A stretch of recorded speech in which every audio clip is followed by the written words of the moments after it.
Hello class. Today we're going to be doing a music downloading project for the next concert that we will be playing. We're going to be downloading music from IMSLP.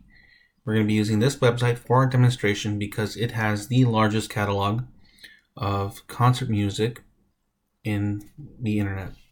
So we are going to be playing a piece called Dvorak's Ninth Symphony. So what you need to do is look for the search bar. It should be up here, and I want you to just type in some keywords about the piece that we're playing. So Dvorak, and I'll just put a 9 there. Now you're going to click enter, and a list of music should pop up for you. Now remember, we want one that says Opus 95. Here's a string quartet. No. Symphony number 1. No. Symphony number 9, Opus 95. There it is. We're going to click it once. Now, from here, we should be able to see several different options for this recording. Up here, we have different types of recordings, commercial, things you might want to buy, and free ones included that you can download. At the bottom of that, we have sheet music.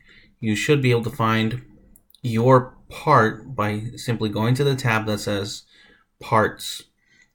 In case you're doing a smaller group, you also have the option for arrangements. So here's a piano for 4 hands. Here we have one for wind band, and there's just different options for different pieces. It all really depends on what group you're looking for. Today though, we're going to be downloading the classical piece, and I want us to look for our individual instruments. Now you'll see that they are divided by section. Here we have flutes, so that would include wind instruments.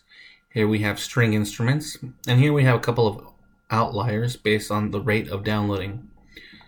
Now, as a bassoon player, I will be looking for the bassoon part.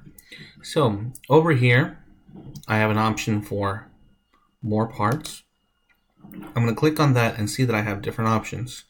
These are for every instrument, for both first and second chairs. I am a bassoonist, so I'm going to click on the bassoon part. Now from here, you are going to have the option of donating to IMSLP while you wait for your download. Now, as you wait for your download, feel free to look over this. Honestly, you don't have to donate, but if you make the money for it, feel free to do so. So we're going to click here to continue our download. And now we should get a copy of our piece. Now, as we remember, the German name for the bassoon is the fagotto. So here we have it, Dvorak's Ninth Symphony in E minor, Opus 95. And here is the full part written out for you and ready to print. So what I am simply going to do is go to the top tab and click download and save it. And that is how you will be expected to download your music. Thank you so much, and good luck. Let me know if you need anything.